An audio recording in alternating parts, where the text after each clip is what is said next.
नमस्कार दोस्तों, मैं राजकुमार मौर्य प्रखर इंडिया यूट्यूब मंच पे आपका स्वागत है। बहुत बड़ी खबर आ रही है समाजवादी पार्टी से।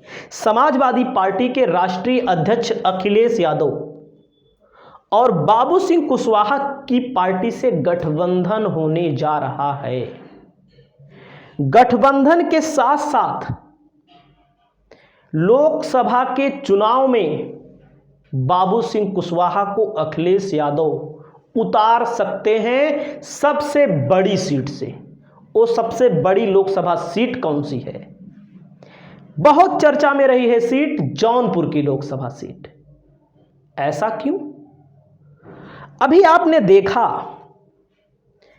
अखिलेश यादव की मुलाकात होती है केशव देव मौर्य से। केशव देव मौर्य ने कहा कि हमको 2 सीटें चाहिए।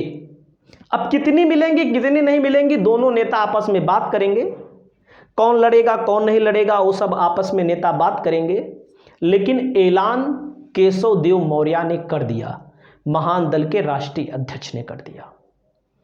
वहीं पर बाबू सिंह कुशवाहा बिरादरी के बड़े नेता माने जाते हैं। मायावती की जब सरकार थी तो कैबिनेट मिनिस्टर हुआ करते थे बाबू सिंह कुशवाहा के ऊपर भ्रष्टाचार का बहुत बड़ा आरोप लगा, जेल भी गए। इन्होंने अपनी खुद की पार्टी भी बनाई है, खुद का झंडा है, खुद का बैनर है। पिछली साल चुनाव लड़े थे विधानसभा में ओवैसी के साथ, चंद्रशेखर आजाद के साथ। वहीं पर इस बार जो चुनाव लड़ने जा रहे हैं, जैसी खबर है, अगर ये खबर सही हो जाती है, पूरी डील हो जाती है, तो ये जान लीजिए समाजवादी पार्टी के बैनर तले चुनाव लड़ सकते हैं। और समाजवादी पार्टी में पहले भी बाबू सिंह कुशवाहा रहे हैं। मैं आपको बता दूं, 2019 का जब चुनाव हुआ था तो बाबू सिंह कुशवाहा की पत्नी गाजीपुर से लोकसभा का चुनाव लड़ी थी समाजवादी पार्टी से। मनोज सिन्हा भारतीय जनता पार्टी से लड़े थे। 30-35 हजार वोटों से इनकी पत्नी चुनाव हार गई थी मोदी जी की प्रचंड लहर में। आप समझ सकते हैं कितना मजबूत चेहरा। और यहां पर एक इन्होंने खत जारी किया था, अपना एक इन्होंने लेटर जारी किया था इनकी पार्टी की ओर से। इन्होंने कहा था, जन अधिकार पार्टी कुशीनगर, गाजीपुर, झांसी, फर्रुखाबाद, फतेहपुर, फूलपुर, जौनपुर, फिरोजाबाद, हमीरपुर चुनाव लड़ेगी। कौन कौन? कुशीनगर में मौर्या की आबादी बहुत है, झांसी में भी मौर्याओं की आबादी बहुत है, गाजीपुर, फर्रुखाबाद में आप देखो नवल किशोर शाक्य लड़ रहे हैं। फतेहपुर में अभी समाजवादी पार्टी का प्रत्याशी नहीं घोषित किया गया है। फूलपुर से भी अभी समाजवादी पार्टी ने औपचारिक तौर पर प्रत्याशी नहीं घोषित किया है। जौनपुर की सीट पर मैं बता रहा हूं कि बात चल रही है। अब बात अगर फाइनल हो जाती है तो एक बहुत बड़ा वोट बैंक समाजवादी पार्टी के पास आ सकता है। वोट बैंक है भी समाजवादी पार्टी के पास। समाजवादी पार्टी ने स्वामी प्रसाद मौर्य को अपने यहां एंट्री कराई थी।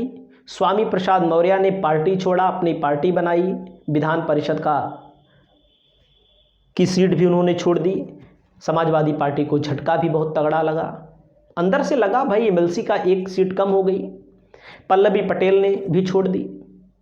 तो मैंने एक अध्ययन किया कि भैया मैं निकाला कि भाई जौनपुर की लोकसभा सीट को लेकर के अखिलेश यादव की तरफ से संदेश भी है।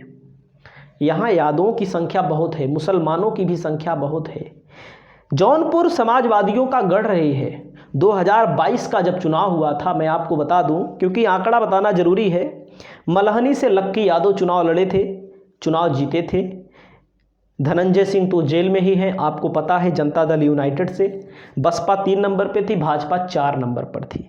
तो आप यहां समझ सकते हैं मलहनी में समाजवादी पार्टी चुनाव जीती थी।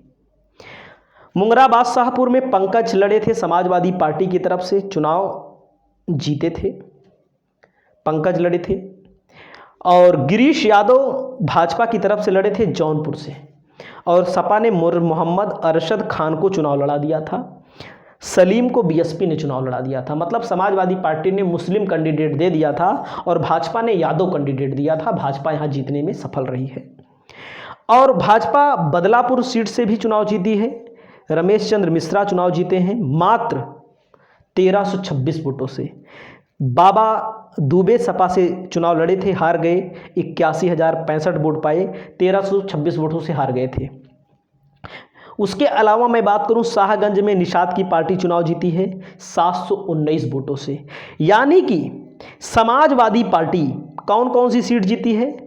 मल्हनी जीती है, मल्हनी के बाद मुंगरा बादशाहपुर जीती है, जौनपुर हार गई है 8000 वोट से और बदलापुर हार गई है 1326 वोट से और 719 वोट से शाहगंज की विधानसभा हार गई है। लेकिन यहाँ पर जब चुनाव होगा लोकसभा का, तो लोकसभा के चुनाव को अगर मैं रिजल्ट दिखाऊं आपको तो टाइम लग सकता है। लोकसभा के चुनाव में समाजवादी पार्टी यहाँ पर गैर यादव कैंडिडेट खड़े करेगी। तो अगर मौर्या कैंडिडेट, ज़्यादातर संभावना मौर्या कुशवाहा की है जौनपुर लोकसभा सीट पर। टिकट किसको मिलता है आने वाला वक्त ही पता लग जाएगा, अगर गठबंधन पूरा फाइनल हो जाता है। और जहाँ तक है लगभग फाइनल है, पहले भी समाजवादी पार्टी में रहे हैं और इन्होंने जो लेटर मैंने दिखाया, इन्होंने कहा था 27 तारीख को ऐलान हो जाएगा हमारे प्रत्याशियों का, लेकिन इनके प्रत्याशियों का ऐलान नहीं हुआ। कहीं ना कहीं अंदर ही अंदर खिचड़ी पक रही है, क्योंकि कहीं ना कहीं स्वामी प्रसाद मौर्य के चले जाने से मौर्य का स्पेस समाजवादी पार्टी में खाली है, पल्लवी पटेल के चले जाने से वो स्पेस खाली है, किसी ना किसी की तो भरपाई करेंगे। लेकिन अखिलेश यादव का खुद का जो मानना है, जिसको चुनाव लड़ना है उसको 1-2 सीटें दे देंगे, उन्होंने खुद कहा है, लेकिन सिंबल साइकिल का होगा। क्योंकि जब कभी कभी होता है ना, घोड़े की जो लगाम होती है, लगाम वो अपने पास रखनी जरूरी है। ओम प्रकाश राजभर की लगाम उनके पास तो थी नहीं, छिटक के भाग लिए, मंत्री बन गए वहां पर और अब उल्टा सीधा बोल रहे हैं। जयंत चौधरी की लगाम भी नहीं थी, जिनको राज्यसभा भी भेजा, 8-9 विधायक भी जीते, भाग गए।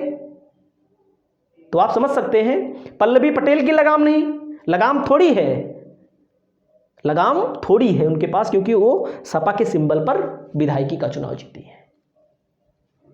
तो लोकसभा में मुकाबला बहुत कांटे का नहीं होगा। यहाँ पर गैर यादव अगर चुनाव लड़ेगा, सपा गैर यादव को ही लड़ाएगी, यहाँ पर देख लीजिएगा, क्योंकि संदेश साफ है समाजवादी पार्टी का कि हम गैर यादव को चुनाव लड़ाएंगे। और जब गैर यादव चुनाव लड़ेगा तो मौर्या का भी वोट जुड़ेगा, पटेल का भी वोट जुड़ेगा, यादव का वोट जुड़ेगा, मुसलमान का वोट जुड़ेगा और छोटी जातियां हैं,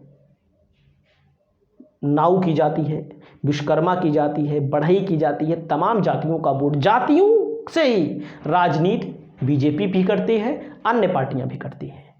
तो देखने वाला वक्त होगा। बाबू सिंह कुशवाहा समाजवादी पार्टी में अगर शामिल होंगे तो बहुत रोचक मुकाबला आपको देखने को मिलेगा 2024 के लोकसभा चुनाव में। इस वीडियो में इतना ही। नमस्कार, जय हिंद, जय भारत। आपकी जो राय हो कमेंट बॉक्स में जरूर दर्ज करें।